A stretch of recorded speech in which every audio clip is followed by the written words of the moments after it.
আসসালামু আলাইকুম। আশা করছি সবাই অনেক বেশি ভালো আছেন, আমরাও ভালো আছি। আর আজকে রান্না হয়েছিল গরুর মাংস দিয়ে বাঁধাকপি। আর এই রান্নাটা না ট্রাস্ট মি এত বেশি মজা হয়, জানি না কে কে খেয়েছেন। আমরা রানীগঞ্জের মানুষ এই রান্নাটা অনেক বেশি পছন্দ করি।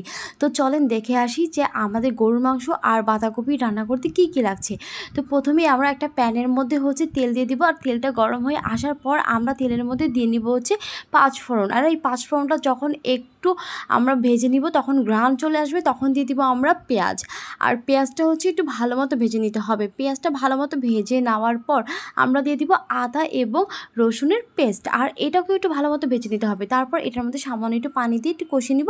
তারপর দিয়ে নিব আমাদের দারচিনি, এলাচ, এগুলো একটু ভালো মতো ভেজে নেওয়ার পর এক এক করে গুঁড়ো মশলা সবগুলো আমরা দিয়ে দিব। হলুদের গুঁড়ো, মরিচের গুঁড়ো, ধনিয়া গুঁড়ো, জিরা গুঁড়ো, আর দিয়ে দিব দারচিনি গুঁড়োটাও কিন্তু আমরা এটার মধ্যে দিয়ে দিব। তারপর ভালো মতো আমরা কষিয়ে নিব। আর কষা তো ভালো মতো হবে, কারণ এখানে অনেকগুলো মশলা অ্যাড হয়েছে। আর ভালো মতো না কষালে আমাদের মশলার একটা কাঁচা স্মেল আসবে, যেটা আমাদের খাওয়ার সময় একদমই ভালো লাগবে না। তাই আমাদের ভালো মতো কষিয়ে নিতে হবে। আর কষানোর পর আমরা এটার মধ্যে দিয়ে দিব সামান্য একটু পানি। আর পানিটা দিয়ে আরেকবার ভালো মতো মশলাগুলো কষিয়ে নিব। যখন মশলাগুলো কষানো হয়ে যাবে, একটা অনেক ভালো ঘ্রাণ আসবে, আর তখনই বোঝা যাবে যে আমাদের মশলাগুলো ভালো মতো কষানো হয়ে গিয়েছে। এখন দিয়ে দিব আমরা গরুর মাংস। আর এই গরুর মাংস যেহেতু আমাদের গলতে একটু সময় লাগবে, তাই আমরা এটা আগে দিয়ে দিব। এটা দিয়ে দেওয়ার পরে এটা কিছুক্ষণ কষিয়ে নিব। তারপর একটু পানি দিয়ে এটাকে সেদ্ধ হওয়ার জন্য আমরা রেখে দিব, এবং এটা ঢেকে দিতে হবে। আর আঁচটা মিডিয়াম রেখে দিতে হবে। একদম হাইতে দিয়ে দিলে না মাংস একদম শক্ত হয়ে যায়। আর লো ফ্লেমে রান্না করলে মাংসটা একটু নরম নরম হয়, খেতে অনেক বেশি ভালো লাগে। তো দেখতেই পাচ্ছেন আমাদের গরুর মাংসটা একদমই গলে গিয়েছে। আর এখন দিয়ে দিব আমরা বাঁধাকপি। আর বাঁধাকপিটা আমরা কেটে ধুয়ে নিয়েছি। আমরা সব কয়টা বাঁধাকপি দিয়ে নেওয়ার পরে এখন এটার মধ্যে সামান্য পানি দিয়ে এটাকে ঢেকে দিব। যেহেতু গরুর মাংসটা আমরা আগে থেকেই সেদ্ধ করে নিয়েছি, তাই আমাদের বেশিক্ষণ সময় লাগবে না।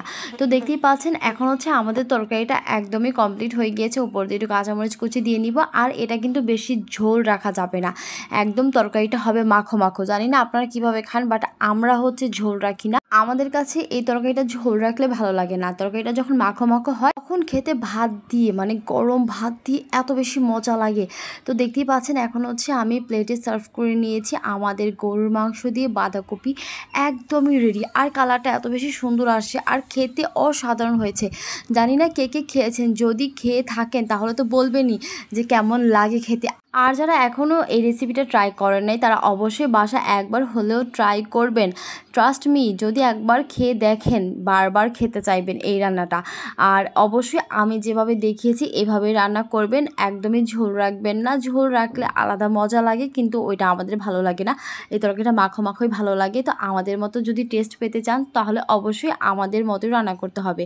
তো ভিডিওটি যদি ভালো লেগে থাকে, তাহলে অবশ্যই লাইক, কমেন্ট, শেয়ার করে পাশে থাকবেন, ভালোবাসা দিবেন। আর আপনাদের ভালোবাসা আমরা অনেক দূর পর্যন্ত এগিয়ে যাব।